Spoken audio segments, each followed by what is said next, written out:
Hey everybody, it's Jason Blaha here. You guys know what time it is. Time to talk about current events in the online fitness community. And today I thought I would do a social commentary and kind of explain why I don't even go after fake natties like I used to. I really don't. I've kind of lost my passion for it even though I still talk about it. So let me put on my plus 5 out of speechcraft and let's talk about it.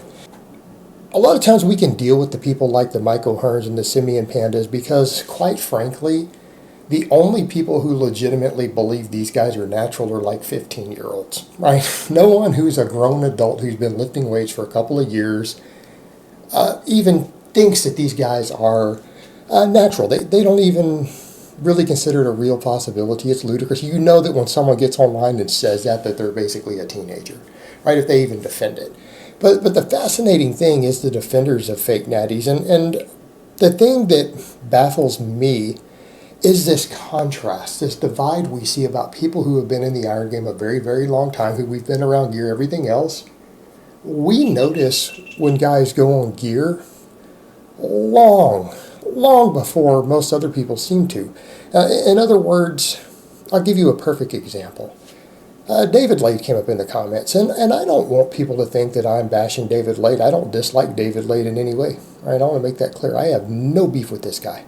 In fact, he admitted he built his base originally natural off one of my programs, right? One of my free programs. He admits that freely. But, I had someone kind of come into my comments and say, man, lately, I used to think he was natural even though he looked really good, but lately he's starting to just look too crazy all the time that I think he might have went on gear. And it's like, the ridiculous part of that is that you see guys say that stuff all the time, right? Well, here's the reality. If you as a layman who's never been around the gear world start to notice and say, hey, I bet this person's really on gear at this point. That doesn't happen overnight. When we talk about the enhanced look, like in the whole physique type world, it doesn't have to be physique, it can be in my world, it can be in the strength world. Guys don't obtain that look from doing one cycle. Right? Let's make that clear. Nobody out there who got in shape, who got jacked natural, within their capacity, went and did like one blast of tren and suddenly looked like that. Right? They didn't do that in 8 or 10 weeks. They've usually been using gear for a couple years. In other words, someone has usually built a really solid base clean, and then they're using stuff for a couple of years, 2 years, 3 years. Then they develop all this quote-unquote muscle maturity and all this 3D look once they do certain combinations of gear after they've accumulated a certain amount of buildup and changes in their body from prolonged long-term use of these substances. Right? There's a reason people who are in the gear world don't just do one cycle. Do you think pro bodybuilders go do just one cycle getting ready for their show and then they peak and that's when they look like they're on? No. These guys, it's years and years of accumulated use of these substances. The drug look that you guys think of when you start saying, man, this guy's got to be on something, right? That means if they're at that point to where if you know nothing about gear, can identify that and someone you thought just looked really good before, look, they were showing signs 2 years ago, you just didn't recognize them. And the problem we have with that stuff is that those of us who have been around the gear world, when we say that and we try to talk to these naive kids or these fanboys and fangirls, and we say, look, this person, whatever, they've been on gear a little while. They've been on a few months at least, or a year, or before they even get to that point to where they reach that crazy look that people talk about, these people jump and say, oh, you're accusing them of stuff. You're looking too hard. And it's like what they don't realize, we're not looking for it. When you have been in the iron game more than a decade, if you've been around the iron game more than a decade, you've been around gear and gear users and everything more than a decade, you don't look for it. It's literally when a guy goes on his first blast, or you can tell he's been using a year or 2 years or whatever, you notice it when they're just right there on the camera in front of you. You notice it when you bump into them at the gym. You don't look for it. You're not inspecting, let me look at your... You're not doing any of that. It's as easy as noticing that's a blonde, that's a brunette, oh, that's a 69 Camaro, not a 68. It just drove by. You didn't stop and look at it. You saw it drive by. And you know why? Because you know that the window split is different on a 68 and a 69. You didn't have to look for it. You just saw it. Do you guys understand the difference? Those of us who see this stuff and try to tell you, we're not telling you because we're doing a witch hunt or looking for fake natties. We just know what gear use looks like. We know what trend looks like. We know what Prima Bolden looks like. We know what someone looks like when they've been blasting for 2 years straight. All right, we know the signs of when you see someone day to day at the gym. As a lifter who has been around a lot of drugs, when someone goes on, it's obvious to you when they go on and off their cycles, even if they're not big yet. We know because we've been around it. We know what it all looks like. We know what their bodies go through. We can see what happens, differences in their lifts, see the changes in their attitude. They're just things that you know from experience. Guys, let's go back to the term. There's a difference between knowledge and wisdom. Wisdom is something you accumulate over time with life experience, right? And you see different things and you develop a certain degree of wisdom. There's just a certain wisdom that goes with when you've been around a lot of drug use, you just know. You know. You know when guys go on. It's not like you go look for it. It's the difference between knowledge would be me try to explain to you and you to clinically break it down. In other words, someone who has knowledge would go and inspect that person. Oh, let me see if your delts look 3D. Let me observe this. Let me look and see what your acne looks like. Right? That's knowledge. That's what you've read from a book or an instruction manual or someone on YouTube explaining to you what gear does. Wisdom is when you've been around 50 or 60 or 100 gear users at different stages in their use and seen them go on and off on cycles here and there, blasting and cruising, people who use different drugs. When you've seen that for a decade or more, you just know. Difference between knowledge and wisdom. And wisdom is something you accumulate over time. So we see these things and we just know it, and then we have all these kids who they defend these people and they jump up, well, you're being a hater. And it's like, when you've been in the iron game a long time around gear, you don't hold even that view. It's not even a moral judgment anymore. You just accept that a lot of people use gear. It's just a normal part of the game. It's not a judgment. And so when people say, for those of us who just observe it, or we say, look, that person over here, this person uses heavy amounts, this person's been on for a decade, right? We know this stuff. It's not something to where we're trying to try them in a court. We're not trying to press charges against them. We're not even trying to convict them of something. And so people try to bring this burden of proof for as if we're trying to prosecute them for a crime. And the reality is we're not. A lot of us are just telling you, look, this guy doesn't know shit about training or nutrition.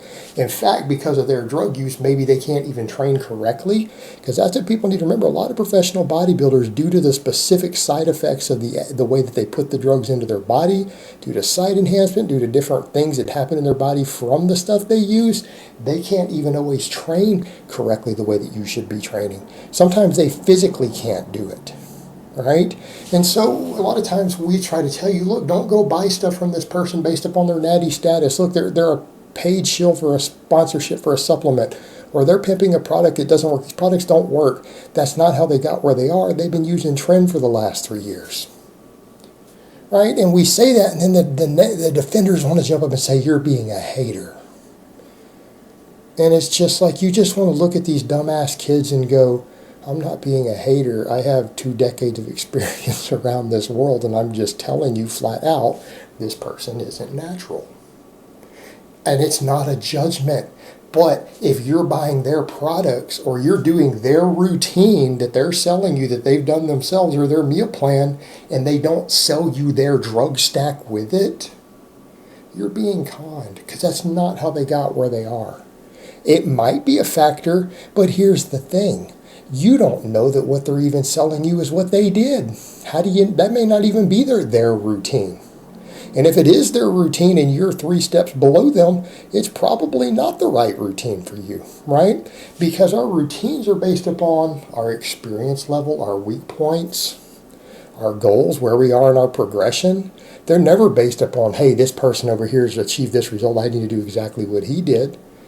Well, you're going to have to do exactly what he did, including pick the same parents, use the same drug stack for the past 7 years. You're going to have to do the routine he did 8 years ago to build his base 8 years ago before you do the routine he did 7 years ago.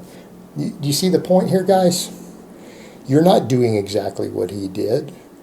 But that's the thing. People want to do this, and I reach a point with the people who want to defend these fake natties who are just too ignorant. They're too immature, they're too naive, or they're just too ignorant, too inexperienced to understand. There's a part of me that just wants to stop trying to help them.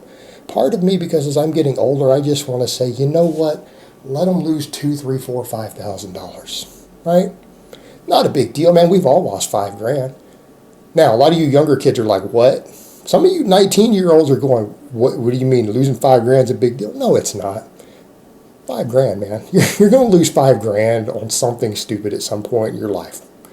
You know, you're going to squander that sort of money. You're going to squander $10,000 here. You're going to waste that sort of money somewhere. You know, and I would say to these silly kids who buy into this, go ahead, squander your money. Once you've wasted about $4,000 or $5,000 and you've been made an ass out of, and you've wasted money on stupid supplements, you've bought stupid bro splits that involve slow eccentric reps and a squeeze with a cable curl, and you've bought their branched chain amino acids and their stupid ass pre-workout, and you had them write your meal plan when this fake natty, and you spent, when you're about $5,000 deep in it, and you still don't get your results, it will be a valuable life lesson for you. And I think that that's a good thing. I think that builds character. I think everyone who's naive enough right now to buy into a fake natty, I think they should go ahead and squander about $4,000 or $5,000. Because when you reach that point, for me personally, usually when I've invested and wasted about $5,000 in something, and it's not doing what I think it's supposed to do, that's about the point I feel stupid. And when you've done something wasteful to the point where you suddenly step back and say, hey, I just did something really stupid, it builds character. It builds wisdom. Let's go back to that point about knowledge versus wisdom. You know what? If you waste $5,000 of your money on something really stupid because you got tricked, and you realize it after the fact, it's going to make you a wiser, better person as a result of it, because that's not going to happen again so easily next time.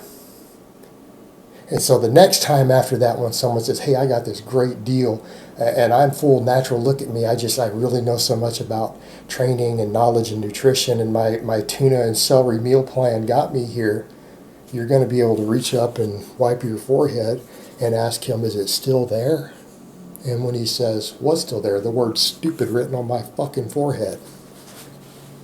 Right? And then you're not going to be a fake natty defender anymore. But I think most of these naive kids, they need to be at about $5,000, about $5,000 lost.